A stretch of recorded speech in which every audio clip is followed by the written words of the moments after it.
주님께서 여러분과 함께 마르코가 전한 거룩한 복음입니다.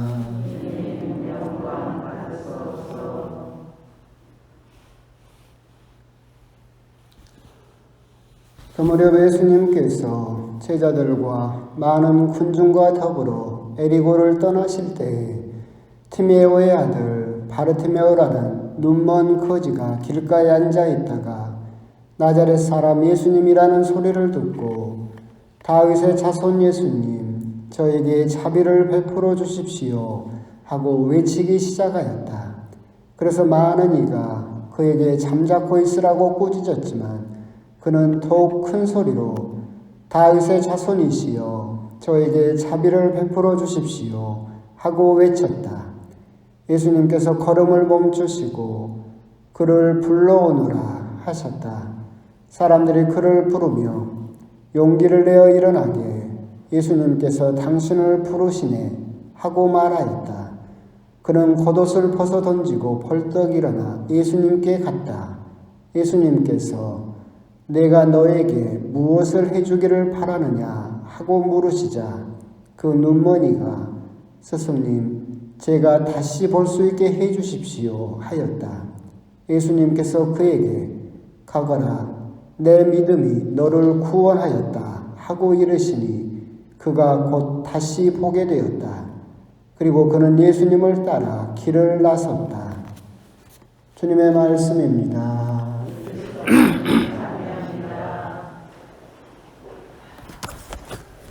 예수님 연중 8주간 목요일 미사입니다. 백신 맞으신 분 누구밖에 안 돼요? 내리십시오. 생각보다 젊으시네. 생각보다 젊으셔. 65세부터니까. 야, 그렇구나. 저는 지금쯤이면 저나 이렇게 저기 아가씨나 좀 젊은 사람 빼놓고는 다 맞았을 줄 알았더니 그렇군요. 하여튼 그래도 점점 늘어나고 있으니까 다행입니다. 오늘 복음 이제 이야기하기 전에 뭐 좀 우울한 이야기 잠깐, 쓸데없는 이야기 잠깐 하고 아들과 딸이 부모님의 어떤 죽음을 받아들이는 것은 잠깐의 차이들이 있어요. 아들 이야기를 잠깐 해보면 아들은 이제 어머니가 돌아가셨을 때는 어머니랑 아버지랑 다 같이 슬프죠. 근데 어머니가 돌아가셨을 때는 그러니까 평생 나를 믿어줄 수 있는 사람 그리고 평생 나를 사랑해주는 큰 보팀목이 무너져 버린 거죠. 그러니까 사랑에 대한 상실에서 오는 슬픔이 굉장히 커요. 그래서 비유하면 어머니의 죽음은 아들들에게 받아들여지는 땅이 꺼지는 듯한 슬픔이에요. 갑자기 안전하고 나를 사랑해주는 든든한 보탬목이었던 땅이 훅 꺼져버리는 듯한 그런 이제 슬픔으로 다가올 수 있다. 크게 이야기하면 그렇다라고 하는 거죠. 그리고 아들들에게 아버지의 죽음은 어떻게 보면 인생의 방향이 사라지는 슬픔이에요. 그러니까 아들들에게 아버지는 좋든 싫든 닮고 싶든 닮고 싶지 않든 하여튼 자기가 태어났을 때 내 삶의 어떤 이정표였죠. 그게 이제 아버지라는 존재예요. 그래서 어떤 사람에게는 아버지가 등대 같은 존재일 수도 있어요. 닮고 싶은 존재일 수도 있고 어떤 사람에게는 아버지가 등대이면서도 암초일 수도 있죠. 피해가고 싶은 사람일 수도 있어요. 그럼에도 불구하고 평생 의식하면서 살 수밖에 없어요. 내 경쟁자이면서도 내가 어떻게 보면 닮아가는 사람이기 때문에. 그래서 아버지의 죽음은 또 말하면 하늘이 무너지는 그런 슬픔이라고도 할 수 있어요. 있을 거라고 생각했던 내가 당연히 닮고 싶었던 그 하늘이 이제 무너지는 슬픔이라고도 할 수 있는데 딸과는 다르게 아들들에게는 그렇다면 어머니나 아버지의 슬픔 중에서 어떤 슬픔이 더 크냐 물어보면 개인적으로 다 다르겠지만 학문적으로 봤을 때는 아버지의 슬픔이 더 크게 다가오는 경우가 많이 있어요. 아들들에게는. 왜 그러느냐라고 한다면 어머니와의 어머니의 죽음은 사랑의 상실에서 오는 슬픔이에요. 그죠? 근데 남자들은 대부분 이 사랑을 메꿔줄 존재가 있죠. 내 부인이 있고, 내 자녀들이 있고, 그래서 어머니만이 줄 수 있는 사랑도 있었지만 그 사랑을 내 가족들을 통해서 대리적으로 또 메꿀 수 있기 때문에 그것은 이제 조금 완화될 수 있지만 아버지의 죽음은 남자들에게는 대체할 사랑이 없어요. 그죠? 남자들은 자기 아버지가 닮고 싶던 닮고 싶지 않던 인생의 이정표였어요. 내 삶의 목표였어요. 그런데 이게 이분이 딱 사라져버렸어. 뻥 뚫려버렸지. 그럼 다른 사람을 데려다 여기다 딱 세울 수 있느냐 그러면 못 세워요. 그렇기 때문에 이 아버지를 잃은 슬픔을 보통 공허한 슬픔이라고 해요.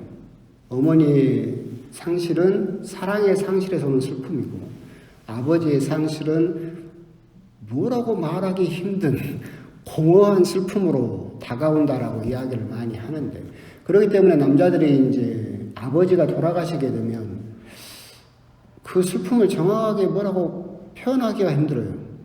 그런 경우가 참 많이 있어요. 어머니의 상실은 울면 돼요. 위로받으면 되고 술 한잔 먹으면 조금 옅어지는 것 같고 그런데 내가 평생 목표로 삼았던 존재가 없어져 버렸어. 그러면 갑자기 공허함이 드는 거죠. 그러게 되면 이 슬픔을 자기 스스로도 뭐라고 정의 내리기가 힘든 상황에 처해져 버려요. 그 슬픔은 이제 시간이 지나면 점점 이제 크게 다가오는 경우가 많이 있고 왜 이런 이야기를 하냐면 아까 가멜로 형제님을 뒤에서 보다가 지금쯤이면 이제 충격이 올만하다라는 생각이 들어. 아버지를 상실하고 그때는 잘 몰랐었는데 어떻게 됐든 내 인생의 목표였었고 내 평생의 경쟁자였으며 내 평생의 롤 모델이었던 존재가 갑자기 사라졌을 때 지금쯤이면 이제 그 충격이 한 겹 한 겹, 한층 한층 그렇게 다가오게 될 것이고 그 부분에 대해서는 이제 차근차근 다른 사람들과의 대화를 통해서 자기의 슬픔을 좀 이렇게 마주 볼 수 있는 내 슬픔을 정확하게 단어화할 수 있으면 그 슬픔에 대해서 어떻게 보면 이겨낼 수 있는 부분도 있고 그래서 지금은 뭔가 이렇게 잡히지 않는 아버지를 상실하게 된 아들들, 남자들이 가지게 되는 그런 슬픔은 지금 현재는 뭔가 나도 잘 모르는 막연한 슬픔에 사로잡혀 있는 경우가 있지만 그것을 이제 조금 더 시간이 지나면서 그 슬픔을 들여다보게 되면 조금 더 용기를 낼 수 있고 그 슬픔을 이겨낼 수 있지 않을까 그런 생각이 아까 얼핏 들어서 아까 그냥 만나서 이야기했으면 됐는데 미사 전이라 못해서 강연 때 그냥 하는 거예요. 오늘 복음 이야기를 이제 잠깐 하게 되면 오늘 복음은 이제 티메오의 아들 바르티메오라는 눈먼 거지가 나오게 되죠. 소경이었는데 바르티메오라는 말 뜻 자체가 티메오의 아들이라는 뜻이에요. 바르가 누구누구의 아들이니까 티메오라는 아버지를 둔 이 소경이 예수님을 붙잡고 이야기를 하고 치유를 받는 이야기인데 오늘 복음에서는 이제 크게 두 가지만 기억을 또 묵상을 하셨으면 좋겠어요. 예수님께서 뭐라고 이야기를 하시느냐면 내 믿음이 너를 구원하였다라고 이야기를 하고 계시죠. 근데 내 믿음이 너를 구원하였다라고 하는 이 말씀은 복음에서 두 번밖에 나오지 않아요.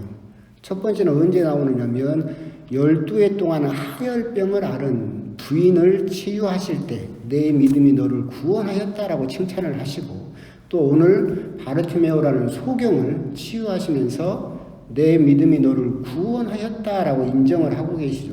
복음에서 두 번밖에 나오지 않은 이 단어가 쓰였다라고 하는 것이고 그렇다면 그 12해 동안이나 하혈병을 앓았던 사람이나 아니면 이 오늘 그 바르티메오가 어떤 믿음을 보여주었기에 예수님께서 내 믿음을 그렇게 칭찬하시고 구원하셨을까 이렇게 생각을 해보면 결국은 앞부분에 있는 그런 말이죠. 많은 이가 그에게 잠자코 있으라고 꾸짖었지만 그 사람은 포기하지 않고 계속해서 외쳤다라고 이야기를 하고 있죠. 12해 동안 하혈병을 앓았던 그 여인도 다른 사람들의 어떤 반응과 상관없이 예수님 옷자락이라도 만지면 낫게 될 것이라는 그 믿음을 가지고 있었다. 즉 주변 사람들이 그것을 인정을 하든 인정을 하지 않든 조용히 하라고 하든 잠자코 있으라고 하든 주변 사람들이 그렇게 이야기를 했음에도 불구하고 자기 자신이 가진 그 믿음을 결코 포기하지 않았던 점에서 결국 내 믿음이 너를 구원하였다라는 그런 칭찬을 듣게 되지 않았을까. 그런 부분은 이제 오늘 호칭에서도 나오죠. 다른 사람들은 예수님을 뭐라고 호칭하느냐라고 한다면 나자렛 사람 예수님이라고 호칭을 하고 있어요. 그냥 나자렛에 살던 예수님이라고 호칭을 하고 있는데 그 소리를 듣자 바르티메오는 뭐라고 외치기 시작하느냐면 다윗의 자손 예수님이라고 부르기 시작을 해요. 물론 예수님께서는 다윗의 자손이라는 그 호칭을 거절하시죠. 다른 데를 또 복음을 보게 되면 그 이방인 여자가 다윗의 자손이라고 부르지만 끝내 대답을 하지 않으시죠. 오늘도 첫 번째 불렀을 때 대답을 하지 않으세요. 그럼에도 불구하고 이 소경은 다른 사람들은 나자렛 사람 예수라고 그냥 한 인간, 한 애언자라고 생각을 하고 있을 때 구약 성경에서 애언되어 있던 것처럼 그리스도를 부르는 호칭, 메시아를 부르는 호칭인 다윗의 자손이라고 예수님을 부르고 있다라고 하는 것은 다른 사람들과는 다른 믿음을 가지고 있었다. 다른 사람들은 그저 나자렛 출신의 그냥 산골 출신의 거기서 온 예수라는 애언자 정도로만 생각을 했었지만 이 바르티메오는 다윗의 자손 즉 구약에 애언된 그리스도이시다라고 예수님을 더 먼저 받아들이고 있고 고백하고 있다. 그런 점에서 그 믿음을 칭찬받았던 것이 아닐까. 그런 부분을 우리가 생각을 할 수 있다라고 한다면 우리 역시도 이렇게 신앙생활을 하고 할 때 다른 사람들이 옆에서 가만히 좀 있어. 잠자코 좀 있어. 나서지 마. 조용히 좀 해. 라고 했을 때도 내 믿음을 과연 떳떳하게 그렇게 드러낼 수 있겠느냐. 이 부분은 물론 극단적으로 되면 안 되겠지만 여러분들이 가정에서 남편이나 다른 사람들이 성당 간다고 뭐가 달라져 가만히 좀 있어 나대지 좀 마 미사 간다고 뭐가 다 돼 자꾸 내 신앙을 누그러뜨리고 무너지게 하려고 할 때 그걸 이겨내고 과연 그런 반대들 속에서도 내 신앙을 오롯하게 지켜낼 수 있겠느냐라는 점을 첫 번째는 묵상할 수 있겠다라고 하는 점이죠. 두 번째로 우리가 묵상할 수 있는 부분은 그겁니다. 내가 너에게 무엇을 해주기를 바라느냐라고 물으시자 그 소경 눈머니가 다시 볼 수 있게 해주십시오라고 이야기를 하고 있어요. 그 말은 무슨 말이에요? 옛날에 이 사람은 볼 수 있었어요. 그런데 무슨 일인지 모르지만 눈이 멀어버렸고 그래서 그러니까 처음부터 소경이었다면 덜 답답했을 수도 있겠죠. 근데 옛날에는 멀쩡하게 봤었는데 갑자기 보지 못하게 되니까 더 답답한 거지. 더 고통스러운 거예요. 그래서 다시 보게 해달라고 청을 하게 됩니다. 이 다시 보게 해달라고 하는 것을 우리들은 곰곰이 묵상을 해볼 필요가 있겠다라고 하는 겁니다. 하느님께서 이제 농담처럼 그런 이야기가 있잖아요. 하느님께서 우리 인간들에게 이해하지 못하는 것 두 가지가 있다. 첫 번째는 뭐냐면 젊을 때는 돈을 벌려고 건강을 해쳐가면서까지도 그렇게 돈을 벌려고 애쓰다가 나이 들면 그 잃어버린 건강을 다시 되찾기 위해서 이때까지 번 돈을 다 써버리는 거. 그거 이해 못하겠다. 두 번째로 이해 못하겠는 건 뭐냐면 어릴 때나 젊을 때는 그렇게 어른이 되고 싶어 한다. 근데 막상 어른이 되고 나면 끊임없이 그 어린 시절을 다시 그리워하고 되돌아가고 싶어 한다. 이건 역시도 이해하지 못하겠다. 그런 부분을 또 생각을 해보면 오늘 소경하고도 비슷하죠. 한번 가졌었어요. 내가 맛봤어요. 근데 그걸 잃어버리고 나서야 그 잃어버린 것이 얼마나 소중했었던가 그것을 우리들은 그때서야 느낄 수 있다라고 하는 것이고 오늘 소경은 그렇지만 그 믿음 때문에 다시 보게 해달라는 그 청이 들어져서 그 옛날에 그런 기쁨을 행복을 다시 되찾게 되었다라고 하는 거죠. 잃어버리기 전에 놓쳐버리기 전에 우리들은 우리가 가진 소중한 것을 정말로 소중하게 여길 수 있어야 된다라고 하는 것이고 다시 볼 수 있게 해주십시오라고 하면서 우리들이 묵상해 볼 수 있는 부분은 그런 부분이죠. 우리 역시도 다시 볼 수 있어야 된다. 그러니까 오늘 소경의 처지도 곰곰이 보면 우리랑도 비슷한 부분이 있어요. 여러분들이 세례를 받을 때를 생각을 해봐요. 여러분 세례 받을 때 기뻤어요? 슬펐어요? 기뻤죠. 그때 무슨 다짐들을 했었어요? 그때는 우리는 세례를 받음으로써 하나님의 자녀로 새로 태어나고 성령을 받음으로써 눈이 띄었죠. 눈을 떴어요. 지금도 떠져 있어요? 진짜? 뭔 자신감이래? 뭔 자신감이요? 지금도 세례 때 그렇게 눈을 떴던 그 기쁨과 그 다짐들을 가지고 신앙생활을 하고 있어요? 어이구매 나도 못하는 건데 대단하시네. 성인 품에 올라가시고 사실은 그렇게 하지 못해요.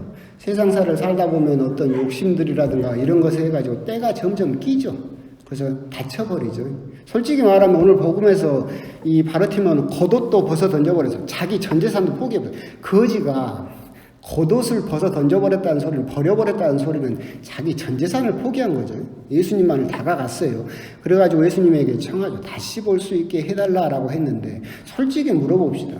여러분 처지가 지금 그 처지다라고 하는데 내가 너에게 무엇을 해주기를 바라느냐라고 하는데 여러분 같으면 다시 볼 수 있게 해달라고 청하실 거예요? 아니면 10조 달라고 할 거예요?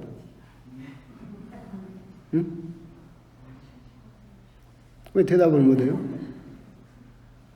차라리 그냥 눈 감고 살지. 평생 10조면 그냥 떵떵거리고 못하는 거 다 하고 살 텐데. 어?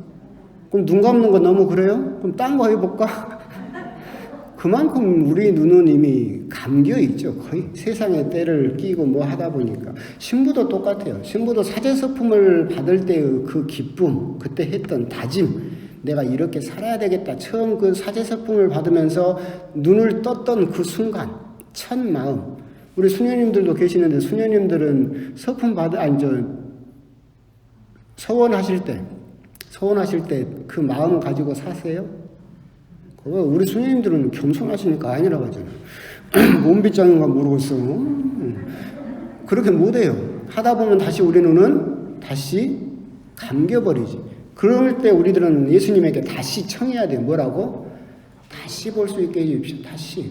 우리가 세례를 처음 받았을 때, 서품을 처음 받았을 때, 서원을 처음 했을 때, 피정을 처음 갔다 왔을 때, 꾸르실료를 처음 갔다 왔을 때, 에미를 처음 갔다 왔을 때, 그때 그 기뻤던 그 순간들, 그때 하느님과 얼마나 친했었던가 그 순간들로 다시 우리들이 눈을 뜰 수 있어야 된다. 맨날 똑같다라고만 생각을 하고, 나는 다시 뭐 변할 것도 없고 눈 뜰 것도 없다라고 생각을 한다면 그 사람이야말로 정말로 눈이 감긴 사람이다.